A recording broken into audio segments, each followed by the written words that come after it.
I got this box in the mail a few days back and inside was all new ZTE Axon 35G.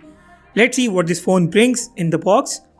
Right here is the phone's RAM of 8GB and storage of 128GB. It's in the black color. ZTE has a lot of fuzz up its sleeve. I'll give you a brief idea in a bit. Let's see the box contents first.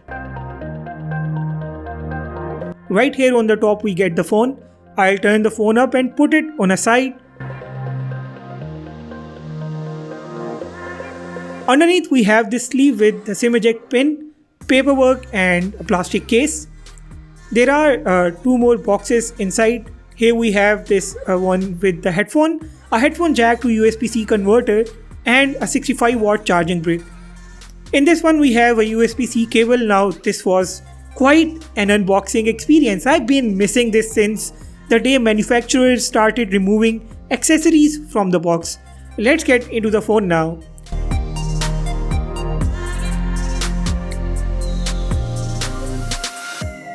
Okay, at this point I have used this phone for several days and I think I'm in a good state to give you my final opinion on this phone, starting off with its design and build. Right out of the box, this phone makes an impression. It's sleek, slim, lightweight and beautiful. ZTE has used a futuristic design approach, especially with the camera module. The two circular camera modules at the back accommodate this phone's quad camera system. ZTE and Axon branding at the back is prominent. The curvy back makes the phone's grip easy.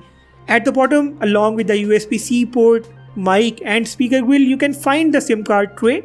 It's a hybrid slot and you can add a SIM card along with a secondary SIM or a micro SD card. The phone's top accommodates the secondary mic, right side has the volume and the power buttons, left is clean. IP rating is not specified, so I think this phone is not resistant to water and dust. This now leads us to the display. A flat, beautiful, whopping 6.92 inches screen rocks the front. You might wonder, how come this display is so flawless and what's missing here? Well, the front camera is hidden. ZTE has deployed the world's second-gen under-display camera, the world's first second-gen camera, on this phone, beautifying the whole front. As I mentioned, ZTE leads the industry when it comes to innovation. Back in the day, we saw ZTE coming up with world's first dual camera in 2015, first dual speaker in 2016, first foldable phone in 2017, and first commercial 5G phone in 2019. And now, the world's first second-gen under-display camera in 2021. Getting back to the display, it also embeds an under-display fingerprint scanner which, to my surprise, is too fast and brings beautiful animations. It's a 120Hz panel, animations are too fast, touch sampling rate goes up to 360Hz, colors are quite accurate, it has a PPI of 400. There are no viewing angle issues as this is a super bright display. Because of the under-display camera, the media consumption on the ZTE Axon 30 is a whole lot fun. Overall, it's a sharp, vibrant and a very good looking display providing flagship experience. I wish ZTE could trim down those bezels a bit more. The bezels, despite an under-display camera, are quite notable, but still good nonetheless. I would like to talk about the software now. ZTE Axon 30 brings the MyOS running on the top of the Android 11. I used the MyOS for the very first time. Although it's a bit away from my taste of clean and simple UI, I still liked it enough to plan a dedicated video on the MyOS in the coming few days. I'll tell you what made me like this OS. First of all, the animations on the MyOS are quite fast. The control center looks quite good with straight and to the point quick toggles. The home and the app screens are fully customizable. And yeah, it has the always on display, that too loaded with a handful of AOD themes. You can choose to use the navigation gestures or buttons and these two are also fully customizable. Screen recorder, screenshot options along with the dark mode and the night mode are also there. Features like the double tap to wake, raise to wake, auto answer, shake to turn on flashlight make this phone fun. Google Assistant is also fully implemented in the MyOS if you use that. You have various animations for the fingerprint unlock just like I said. The software did not bring notable bloatware. There were merely two additional applications when I turned this phone up for the very first time. MyOS definitely has the potential to become a notable Android UI. I'll talk about the camera UI in a while once I take you through the photos, and by the way, if you are liking this review so far, a subscription would be delightful. ZTE has equipped this handset with the Snapdragon 870 5G chip. I am sure most of you know that Snapdragon 870 is an upscaled version of the Snapdragon 865 Plus. You can expect top-notch performance from this one. First of all, its Antutu score is quite impressive. It's over 600k. I couldn't get a score higher than this, but I saw some people getting a score of over 670k. The Geekbench score is also on your screen. I played a lot of games on this phone, starting off with the PUBG Mobile. All graphic options are unlocked and you can game up to 60 frames per second. I chose HDR with extreme graphics. The triple vapor chamber cooling system keeps the temperature in control. Because of the display experience being so flawless, the gaming experience is the best one. I did turn on my FPS meter while playing the games and you can see that most games run at 60 frames per second easily. Also, you can play some games like the Real Racing 3 up to 120 frames per second. The 90 FPS mode was not available for the PUBG Mobile. However, the Real Racing is really a fun game to play on this phone, and the runner games are a whole lot of fun. It won't be wrong to say that the ZTE Axon 30 can be used as a gaming device. Its 4200 mAh battery, because of its software optimization, helps it last longer while you play games or consume media. The 65-watt charging brick will take under an hour to fully charge the battery of this handset. I've been using this phone for over 3 days, and in 3 days I did gaming on and off, used the camera as well, ran some benchmark tests, and the battery did not drop drastically. The battery doesn't drop in the idle mode either. I was amazed by the battery optimization on this phone. I think with the resource intensive tasks, its battery will easily last for one whole day. And before I forget, I would like to tell you that the speaker is not that great. It's a single bottom firing speaker and it's not super loud, it's just average. Let's talk about the cameras now. The camera UI first. For me, it was a bit odd, probably because I have never used a ZTE device before. Swiping through the camera tray doesn't work, but tapping does. This phone can record videos up to 4K at 60 frames per second from the rear camera and 1080p at 30 frames per second from its front under display camera. Multi-camera mode allows using front and rear cameras at the same time. More options include the options appearing on your screen.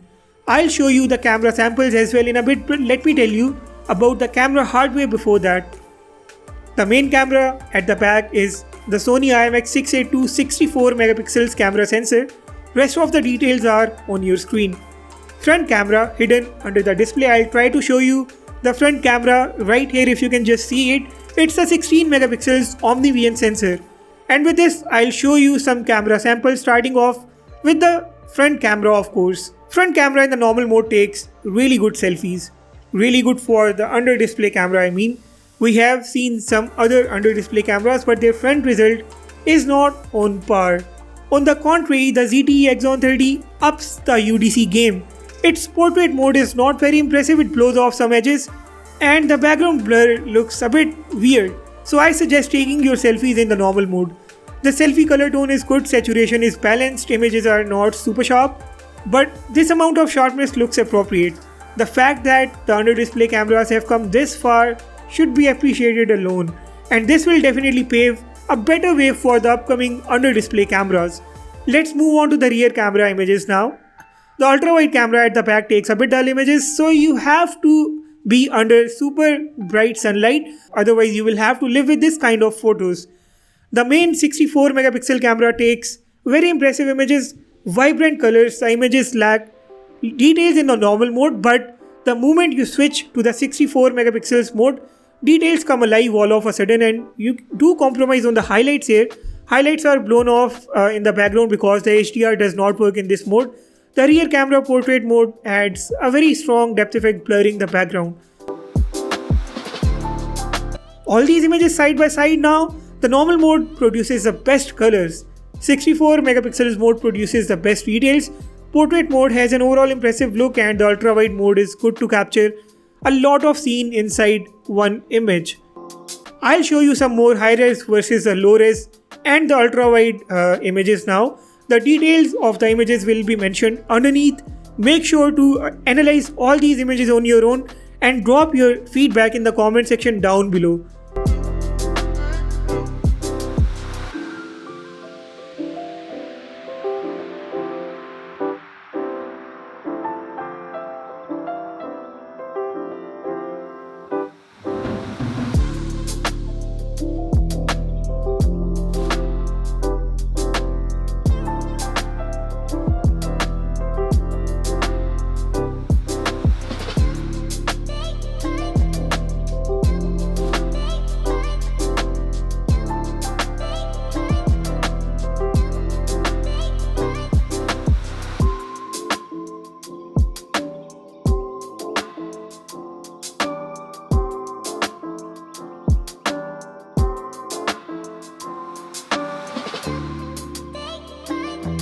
Here are a few macro camera samples for all of you.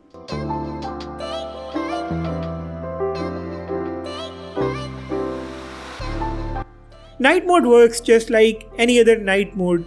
It's acceptable, not extraordinary.